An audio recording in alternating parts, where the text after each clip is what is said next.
cheio de encanto. Se é verdade que ao amor... Mais um História para Todos, tematizando hoje então a República Brasileira, né? A proclamação da República do dia 15 de novembro de 1889, que institui, né, uma nova ordem que inclusive renomeia, né, a temporalidade da história do Brasil, que até então a história do Brasil era estudada em Brasil colonial e Brasil império. E a partir da data de 15 de novembro de 1889, a história do Brasil passou a ser descrita dessa forma, né? Brasil colônia, Brasil império e Brasil república.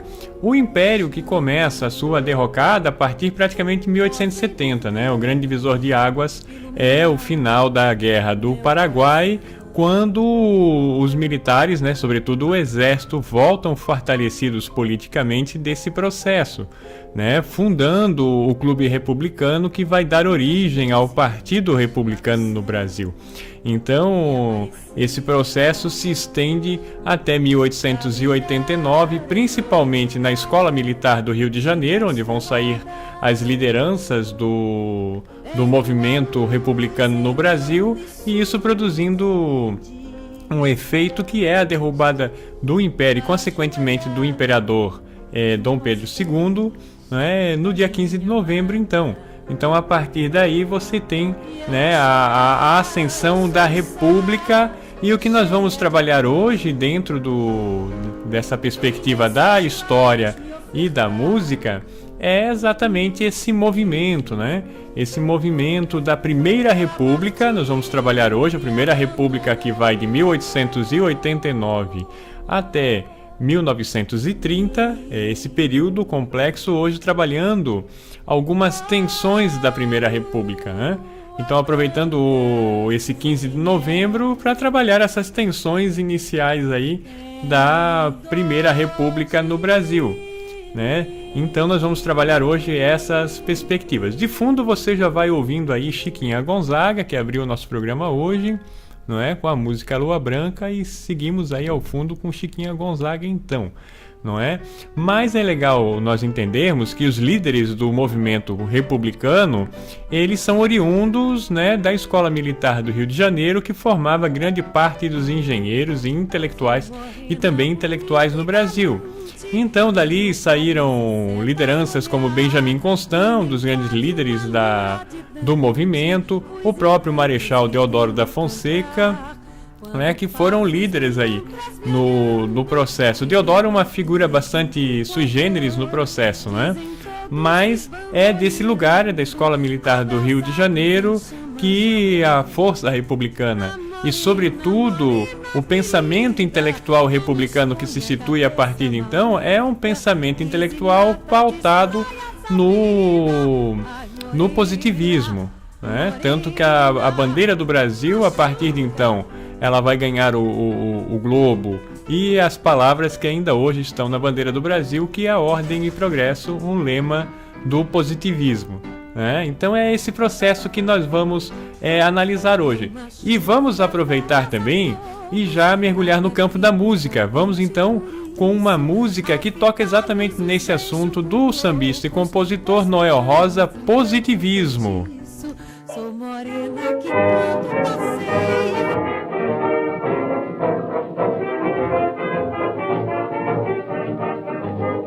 A verdade, meu amor, mora num poço.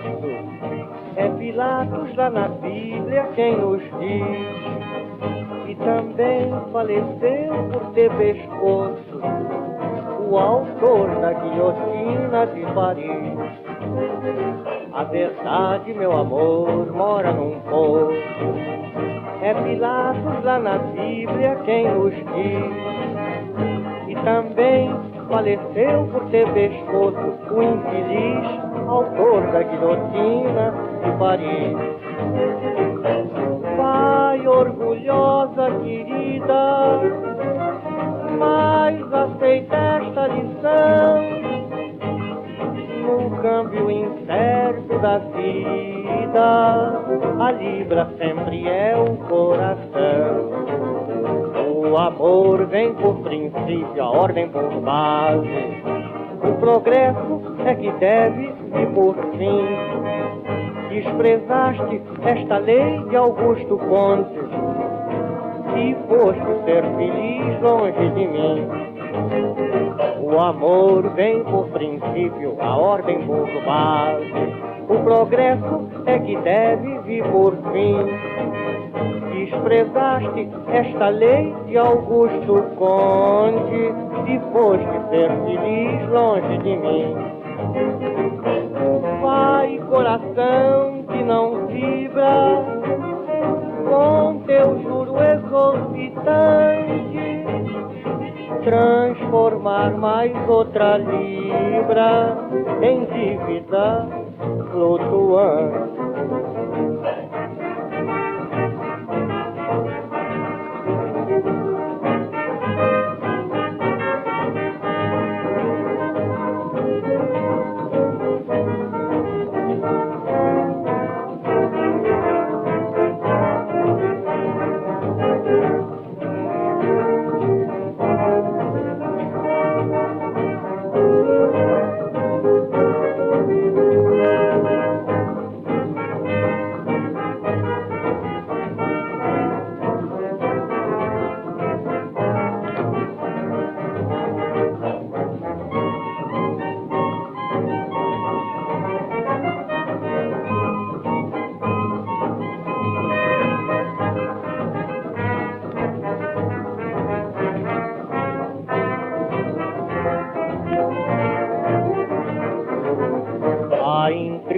Nasce num café pequeno que se toma para ver quem vai pagar, para não sentir mais o teu veneno.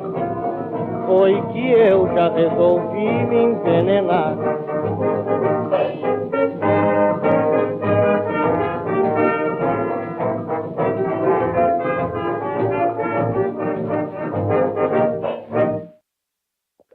Vacina obrigatória. Cantar firmar para casa Edson, Rio de Janeiro. Ando por criado por a palmatória, por causa dessa lambança da vacina obrigatória. Os fanatas da patente estão tentando dessa vez, sem meter o zero a ponto, bem cobrado do freguês. E os doutores da ciência tentando nova mão, sem saberem o que é levar o ferro não. Seja bom ou seja velho, ou mulatinha que me visto, o mistério todo mundo leva ferro que é firmino.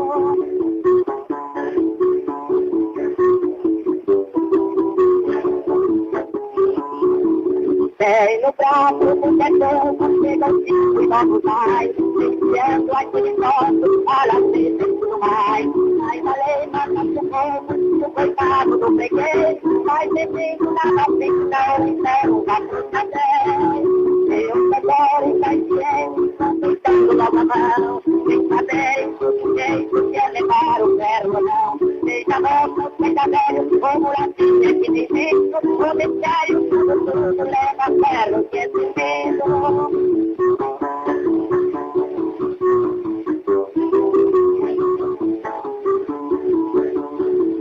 Volta um carro sucedido, de negócio tudo loca. O doutor foi lá em casa vacinar a minha sogra. A velha como uma bicha, teve um risco contra-feito e deixou com o doutor, sem na cara do sujeito. E quando o ferro foi entrando, fez a velha uma careta. Esse mesmo jeito eu vi a coisa preta. Mas eu disse pro doutor, vá apurando até o carro, e a cuidar a minha sogra foi levada do diabo.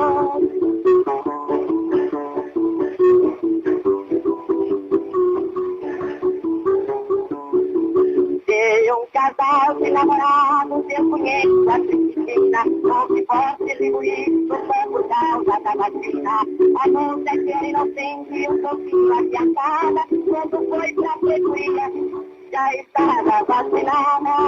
Eu não me escalação sem fazer o meu barulho. O doutor da ciência ter o mesmo que o escolho. Não embarco na tela que a vacina me persegue, vou meter zero no corpo.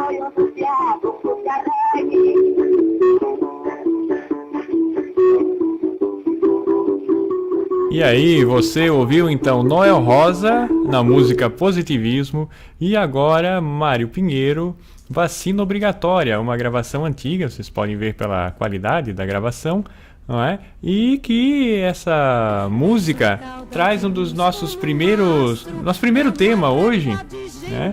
Que além da introdução da República é o primeiro elemento de tensão entre a República recém-instaurada. 1904, a Revolta da Vacina, né, que ela vem de encontro a uma das primeiras revoltas urbanas no início da República, né?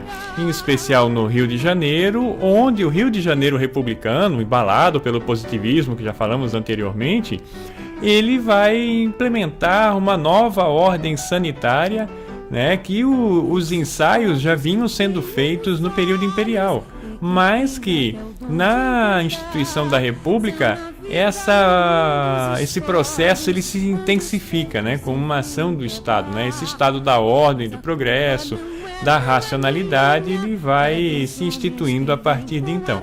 Então a Revolta da Vacina, ele tem essa característica, que é a vacinação obrigatória, um movimento criado no Rio de Janeiro, do governo do prefeito Pereira Passos, no Rio de Janeiro, que era a vacinação obrigatória, né, e encabeçada pelo médico sanitarista Oswaldo Cruz, né, mas que isso gerou uma revolta da população que não queria ter sua casa invadida, sua privacidade invadida. Tem esse aspecto que já foi abordado por Nicolau Sevicenko num livro chamado A Revolta da Vacina, né? E que também é abordado por Sidney Chalub num livro chamado Cidade Febril, não é?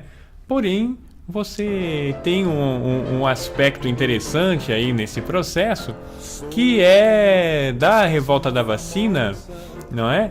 A questão da imposição, né, republicana, mas também a questão religiosa, porque o controle e a vacina era para a epidemia de cólera. Mas, segundo Sidney Chalub, havia uma crença dentro do candomblé brasileiro e do candomblé do Rio de Janeiro, sobretudo, de que esses momentos de epidemia eram um momento cíclico e religioso. Então, que a vacina estivesse cortando esse processo. Por isso, também uma parte da revolta sendo lida nessa perspectiva. Mas também você tem toda a reformulação do centro do Rio de Janeiro, onde as populações, né, as classes menos abastadas ou mais populares da cidade do Rio de Janeiro foram afetadas com o chamado bota abaixo de Pereira Passos, que foi a reformulação do centro do Rio de Janeiro e a demolição dos cortiços, né, que foi até inclusive tema de Aloysio de Azevedo no romance O Cortiço, por exemplo. O cortiço eram habitações populares que o sanitarismo carioca, a partir de então, influenciado por essa dinâmica positivista da República, começou a demolir e a higienizar, né, ou seja, querer tirar do espaço urbano as populações menos favorecidas. Então há também esse elemento aí no processo, porque a República foi influenciada, sobretudo, no quesito urbanístico, pelas reformas de Pereira Passos, pela reforma do Barão de Haussmann em Paris, porque Paris era a grande referência nesse sentido no início do século XX. Inclusive a moda brasileira, a moda da capital Rio de Janeiro, era influenciada muito pela moda da moda francesa, né? E inclusive com a importação de pardais para o Brasil. Então você tem essa questão toda colocada nesse momento. E a revolta da vacina, ela é uma revolta que marca, né, essa tensão, praticamente o início dessas tensões entre república e a população civil, uma república militar e a população civil no Brasil. Mas não é só isso, né?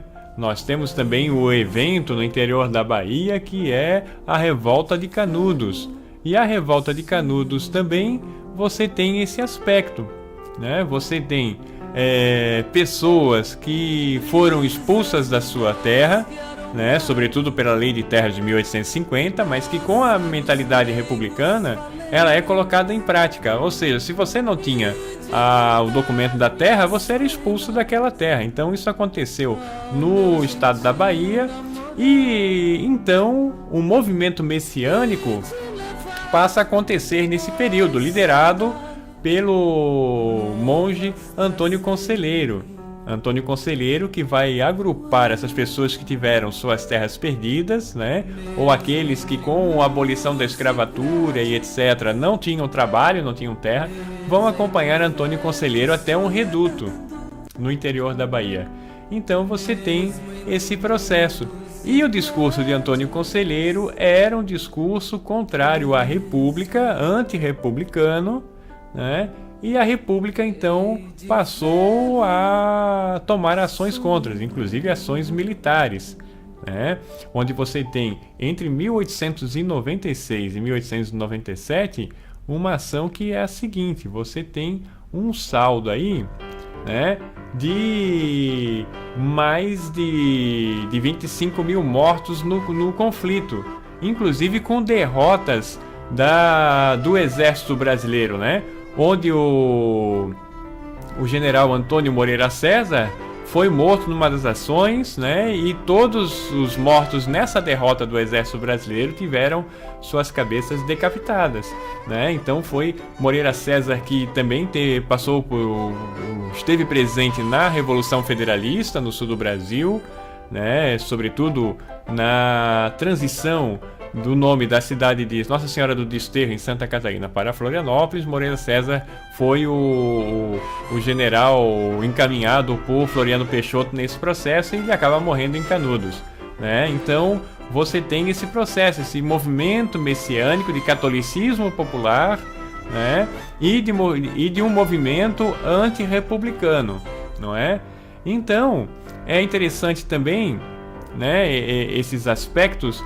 Mas vamos também conhecer aqui, né, uma música, né? Vamos conhecer também músicas que tratam do movimento de Canudos, né? Que é um movimento, já disse, de catolicismo popular, messiânico e contrário à República, um movimento antirrepublicano, né? Isso que é interessante, um conflito intenso, né? Um conflito que começa em novembro de 1896 e termina em outubro de 1897, há exatos 120 anos então, não é? Então vamos conhecer um pouquinho então, né? Porque 1997, que marcou o centenário de Canudos, né? Sobre o centenário do evento, foi gravado então um filme chamado Canudos, ao qual Edu Lobo assinou a trilha sonora. Então vamos aqui com Edu Lobo com a música Canudos.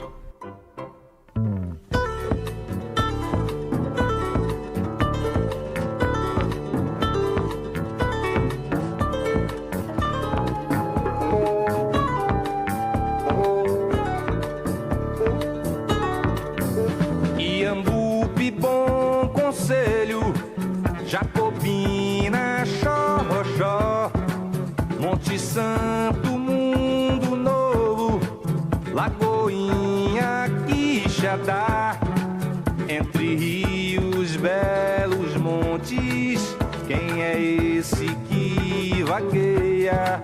Conselheiro que tonteia, que apeia sem chegar.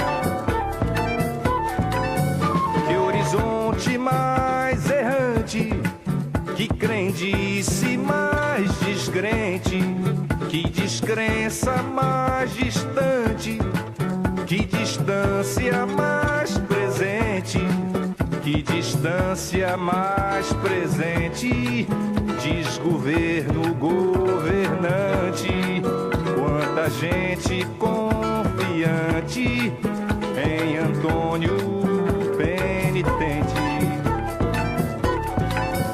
Quando o céu virasse a terra, como um rio sem nascente, quando a espada entrar na pedra, quando o mar virar fluente, que paixão insatisfeita, que vingança mais demente.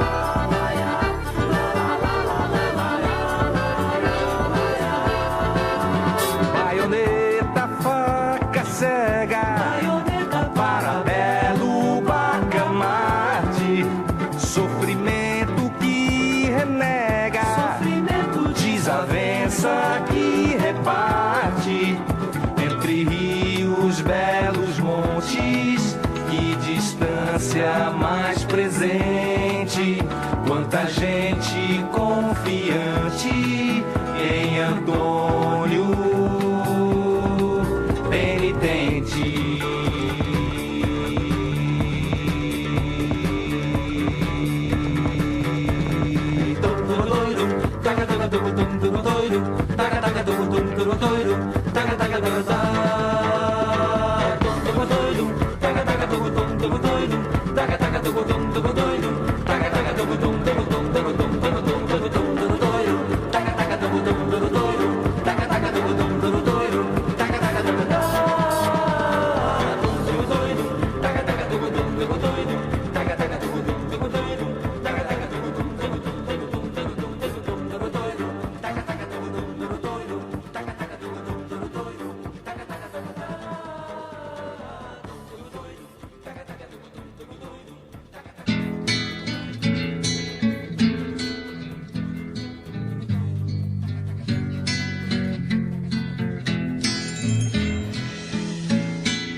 A fumaça da pólvora e a corneta pra dar. Eu vi a fumaça da pólvora, eu vi a corneta bradar. Eu vi a fumaça da pólvora, eu vi a corneta bradar. Eu vi a fumaça da pólvora, eu vi a corneta bradar. Eu tava na ponta da rua, eu vi a rua se fechar. Eu tava na ponta da rua, eu vi a rua se fechar. Eu vi a fumaça da pólvora, eu vi a corneta bradar. Eu vi a fumaça da pólvora, eu vi a corneta bradar. Eu vi Antônio Conselheiro lá no alto do tambor. Eu vi Antônio Conselheiro lá no alto do tambor. Com 180 praça, é amor, é amor, é amor. Com 180 praça, é amor, é amor, é amor. Eu tava na ponta da rua, eu vi a rua se fechar. Eu tava na ponta da rua, eu vi a rua se fechar. Eu vi a fumaça da pólvora, eu vi a corneta bradar. Eu vi a fumaça da pólvora, eu vi a corneta bradar. Eu vi Antônio Conselheiro lá no alto da Bahia. Eu vi Antônio Conselheiro lá no alto da Bahia. Com 180 praça, é a favor da monarquia. Com 180 praça, é a favor da monarquia. Eu tava na ponta da rua, eu vi a rua se fechar. Eu tava na ponta da rua, eu vi a rua se fechar. Eu vi a fumaça da pólvora, eu vi a corneta bradar. Eu vi a fumaça da pólvora, eu vi a corneta bradar. Eu vi Antônio Conselheiro lá no alto da favela. Eu tava na ponta da rua, eu vi a rua se fechar. Com 180 praça e mais 1000 de parabela. Eu vi a fumaça da pólvora, eu vi a corneta bradar. Eu tava na ponta da rua, eu vi a rua se fechar. Eu vi Antônio Conselheiro lá no alto da favela. Eu vi a fumaça da pólvora, eu vi a corneta bradar. Com 180 praça, mais de paradela. Eu vi Antônio Conselheiro lá no alto do tambor. Eu tava na ponta da rua, eu vi a rua se fechar. Com 180 praça, é amor, é amor, é amor. Eu vi a fumaça da pólvora, eu vi a corneta bradar. Eu tava na ponta da rua, eu vi a rua se fechar. Eu vi Antônio Conselheiro lá no alto do tambor. Eu vi a fumaça da pólvora, eu vi a corneta bradar. Com 180 praça, é amor, é amor, é amor.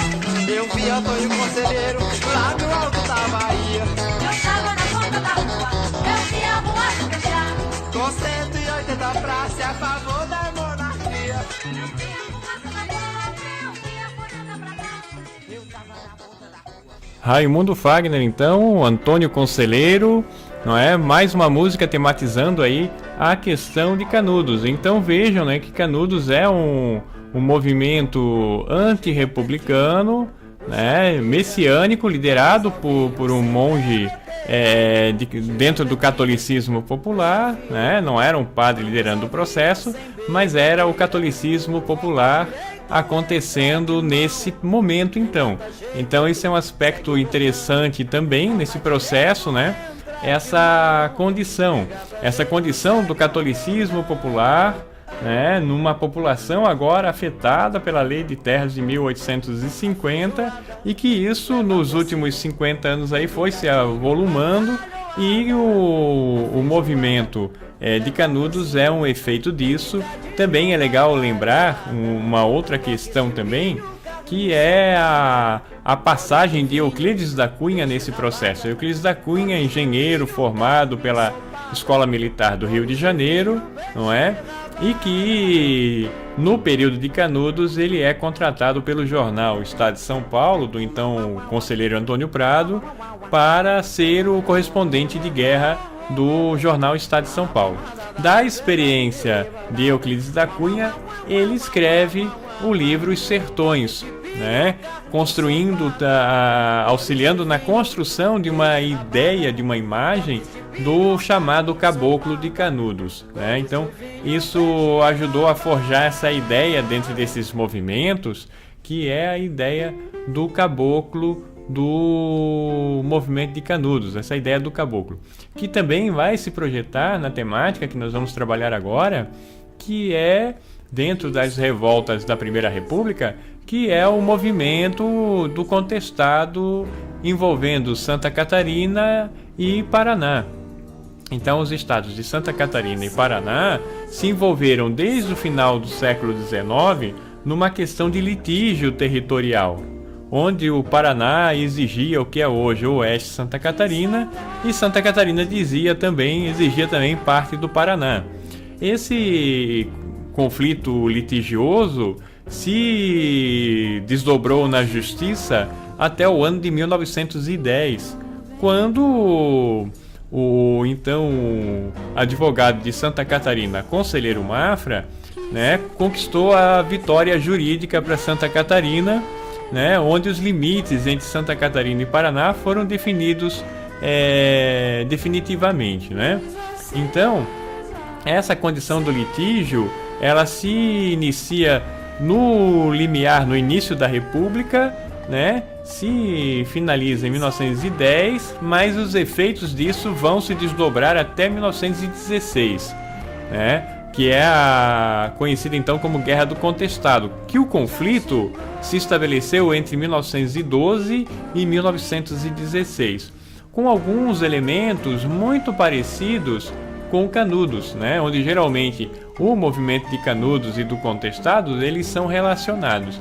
Agora, um aspecto às vezes pouco trabalhado na história também é a questão da condição territorial, né? Por quê? Porque a região do Contestado, sobretudo em Santa Catarina, ela foi uma condição de litígio também internacional, né? Entre o Brasil e a Argentina, porque a Argentina reivindicava o direito de posse no que é hoje o oeste de Santa Catarina, né?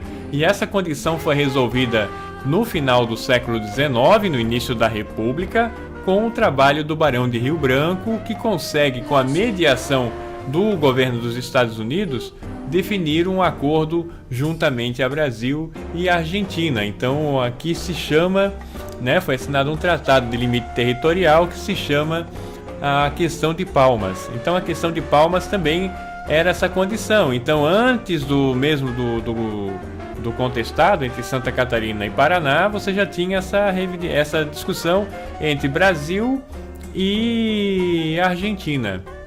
Então, um aspecto também que vai intensificar essa problemática entre os dois países, né, que se iniciou entre os dois países, mas que vai se intensificar, é que o governo republicano, né, ele vai construir uma estrada de ferro ligando São Paulo ao Rio Grande do Sul, que é a estrada de ferro São Paulo-Rio Grande do Sul. E ela vai cruzar o oeste de Santa Catarina, né? Então, nesse sentido, o que ela vai produzir, né? A empresa Brasil Highway, né? ela vai ganhar a licitação. À época, o ministro da Aviação e Obras Públicas era o catarinense Lauro Miller, né? E o acordo feito com o Percival, que era o dono da Brasil Highway, ela foi o seguinte: ela foi estabelecida da seguinte maneira, que onde a ferrovia passasse, a Brasil Highway teria o direito de explorar até 30 quilômetros de terra, né, a partir do trilho. Então, essas terras aqui em Santa Catarina, elas eram terras que nós costumamos chamar de devolutas, né? Eram terras onde você não tinha documento da terra, era terra ocupada por aquilo que se chamava de poceiros. As pessoas tinham a posse da terra, mas não tinham o documento da terra. Resultado, essas pessoas foram expulsas das terras então, né? E numa região também onde o catolicismo popular também, né, o sul do Paraná e o oeste de Santa Catarina, né, o Planalto Norte catarinense, o Planalto Central e Sul, eles foram muito influenciados pelo catolicismo popular, porque a capital, Florianópolis, tinha dificuldade em encaminhar padres para a região, né? Devido à distância, então isso levava com que faltasse padre nas paróquias. Então a presença dos monges, né, eram frequentes, os monges que batizavam, faziam casamentos, curavam as pessoas. Então o catolicismo popular ele vai ganhando uma intensidade muito grande na região desde o século XIX, né? Desde o começo do século XIX, a metade do século XIX, final, enfim. E ali foram aparecendo os monges que foram fazendo fama na região, né? Dois monges apareceram entre 1870 e 1910 aproximadamente, que foram monges chamados de João Maria, né? Que batizavam crianças, que curavam as pessoas. Então os monges eram altamente respeitados, né? Entre 1910 e 1912 aparece um outro monge chamado José Maria, né? E ele começa a formar os redutos desses que passaram a ser expropriados, sobretudo a partir de 1905, com a construção da ferrovia Brasil Highway. Então se desenvolve também na região um movimento contrário à República, né? Inclusive José Maria vai criar a monarquia celestial, né? Então desenvolve-se aí um processo a partir de 1912 de guerra, né? A partir de 1912 você tem tanto a Polícia do Paraná como o Exército Brasileiro, assim como a Polícia de Santa Catarina, lutando contra os caboclos do contestado, os chamados caboclos, que faziam parte, né, essa população de peões, de agregados de fazenda e de pessoas que vieram de outras regiões também para trabalhar na ferrovia Brasil Highway e que no final ficaram por ali. E eram pessoas expulsas também de suas terras que, né, ficaram à mercê do processo, não é? Mas também vamos aproveitar, né, para ouvir o samba enredo da Escola de Samba de Florianópolis, Protegidos da Princesa, que em 2012, né, foi o samba enredo campeão do Carnaval de Florianópolis, exatamente no centenário do início da Guerra do Contestado. 2016, né, foi o centenário do final do conflito. Então vamos lá, samba enredo campeão, né, com o título 100 anos da insurreição Chucra. Quero sentir a força que há em cada um de nós. Eu esperei o ano inteiro e solto a voz pro meu destino brilhar. Solta o bicho! Que beleza!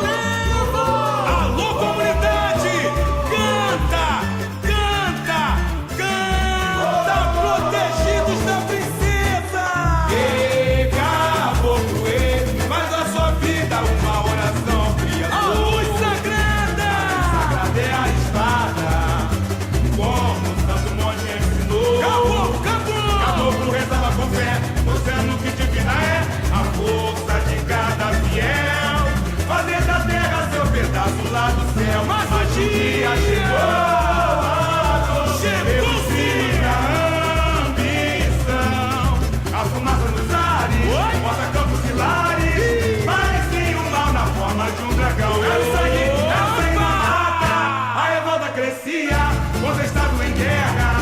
Uma voz resistia, aquela nossa guia, cada sonhador tem visões de amor. Era sangue na mata. A revolta crescia, contestado em guerra.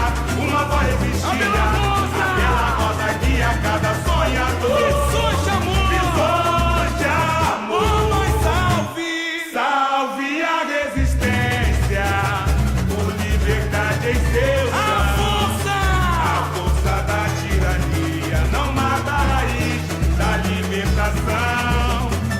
Ah, se esta terra fosse minha, reinaria o amor.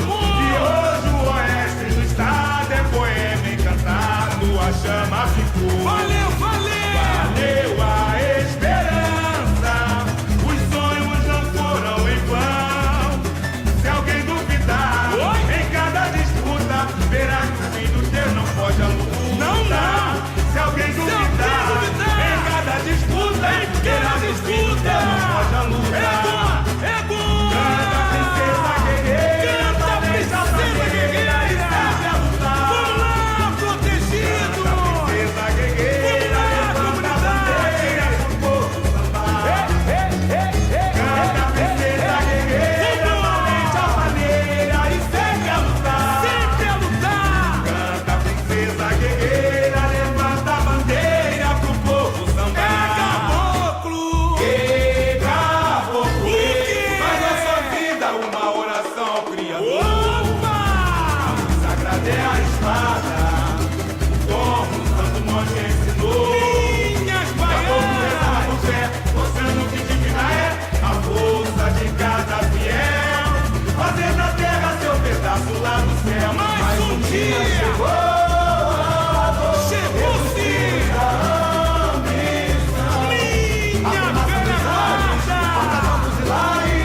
Parecia um mal na forma de um dragão. Era sangue na mata. A revolta crescia, contestado em guerra. Uma voz resistia, aquela voz aqui a cada sonhador. Visões de amor. Era sangue na mata. A revolta crescia, contestado em guerra. Uma voz resistia, aquela voz aqui a cada sonhador. Visões de amor. Salve a resistência por liberdade em seu chão. A força da tirania não mata a raiz da libertação. Ah, se esta terra fosse minha, reinaria o amor. E hoje o oeste do estado é poema encantado, a chama ficou. Valeu a esperança, os sonhos não foram em vão. Se alguém duvidar, em cada disputa, verá que o fim do teu não pode a luta. Se alguém duvidar, em cada disputa, verá que o fim do teu não pode a luta. Canta, princesa guerreira, valente altaneira e sempre a lutar. Canta, princesa guerreira, levanta a bandeira pro povo sambar. Canta, princesa guerreira, valente altaneira e sempre a lutar. Canta, princesa guerreira, levanta a bandeira pro povo sambar.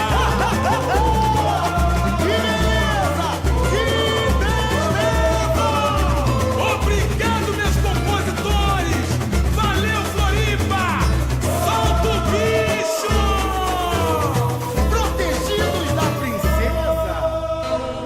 Então, né, o movimento do contestado, ele tem características semelhantes ao movimento de Canudos, né? Ele também é um movimento messiânico, ele é um movimento catolicismo popular, né? Um movimento ligado à expropriação da terra também, mas tem esses elementos que a gente pode considerar elementos da geopolítica, né?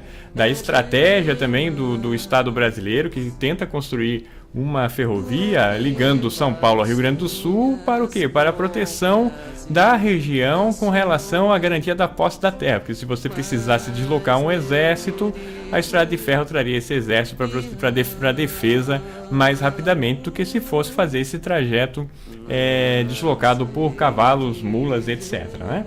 Então você tem esse aspecto também, que é um aspecto geopolítico nessa condição. Agora, o que é interessante nós ressaltarmos também é esse processo de acomodação da Primeira República e de revoltas populares, de revoltas de camponeses, né, revoltas urbanas, das populações menos favorecidas, reagindo à República nesse momento. Então esse é um aspecto muito interessante nesse momento que vai se estabelecendo na Primeira República, né? E isso não é só no seio popular, no seio militar também, né? 1893 nós tivemos a Revolução Federalista, né? Que dentro da Revolução Federalista você tem a revolta da Armada também, né? Envolvendo o Rio Grande do Sul, Santa Catarina, né? E um foco de resistência também entre os militares, né? Contra a República recém-instituída. E aí você tem também, né? Se a gente for pensar, grande parte dessas revoltas, elas são na Marinha. Também no Exército, como 1922, você tem a revolta dos tenentes, né? O tenentismo também, que a gente vai depois tratar aqui no programa também. Mas um aspecto interessante da Marinha é que a Marinha foi preterida, né, pela República, porque o Exército vai tomar a frente no processo. E a Marinha também estava se modernizando, porque no ano de 1910, por exemplo, a Marinha vai adquirir novos cruzadores, novos navios, né? Novos navios de batalha, desde cruzadores a encoraçados. Então, nesse momento, a Marinha também ela passa por uma reforma. Em 1910 nós vamos ter uma revolta também no coração da Marinha, que é conhecida como a Revolta da Chibata. A Revolta da Chibata, que tem como centro de todo o processo nada mais, nada menos que os maus tratos recebidos pelos marinheiros, né, por parte da Marinha, onde haviam castigos corporais, como, né, o açoite. Então, por isso a Revolta da Chibata, porque os marinheiros se voltam contra a Marinha e contra a prática dos maus tratos nesse momento, né? E foram liderados, né, por um almirante chamado João Cândido, não é? João Cândido foi o grande líder da Revolta da Chibata. O João Cândido que vai liderar era negro, né? E era um dos que estava se colocando contra os maus tratos na Marinha. Então eles tomam um navio, né, se amotinam e entram na Baía da Guanabara a fim de atacar o Palácio do Governo brasileiro. Lembrando que na Guanabara ficava, né, o Palácio do Governo até 1960. O presidente, então, na época era o Hermes da Fonseca, não é? E você tem essa condição colocada. Essa condição ela é resolvida, né, na Marinha, que contava na época com 1.500 a 2.000 marinheiros, né? Nós tínhamos os navios São Paulo, Bahia, Deodoro, República, Benjamin Constant, Tamoio e Timbira, né? E você tem esse processo, então, né, colocada no período. Então a condição é resolvida, né? Então grande parte dos marinheiros foram, né, presos, sofreram repressão, né? E mais o fim do uso do castigo corporal na Marinha chegou, né?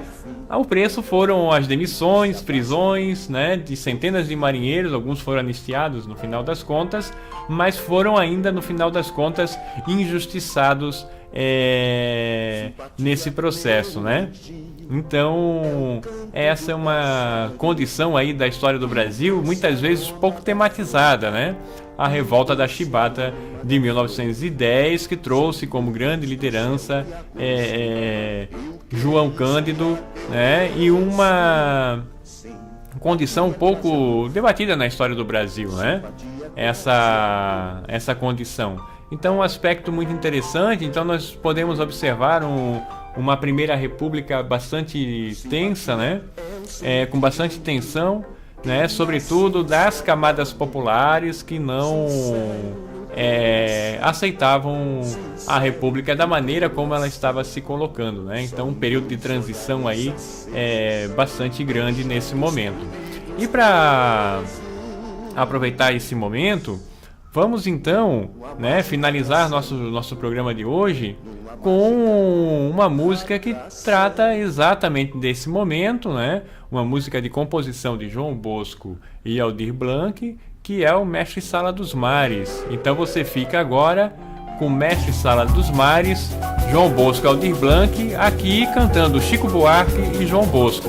Assim nos despedimos, um abraço para vocês e até mais. Nas águas da Guanabara, o dragão do mar reapareceu na figura de um bravo feiticeiro, a quem a história não esqueceu.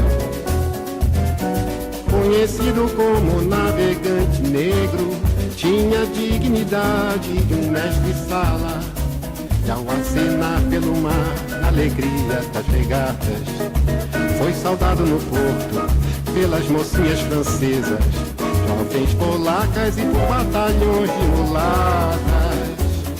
Rubras cascatas jorravam das costas dos santos entre cantos e chibatas, inundando o coração do pessoal do porão, que a exemplo do feiticeiro gritava então: glória aos piratas, às mulatas, às sereias, glória à farofa, à cachaça, às baleias, glória a todas as lutas inglórias que através da nossa história não esquecemos jamais.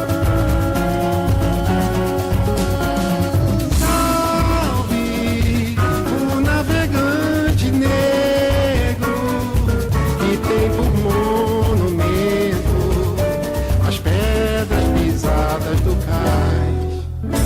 Glória aos piratas, às mulatas, às sereias, glória à farofa, à cachaça, às baleias, glória a todas as lutas inglórias que através da nossa história não esquecemos jamais.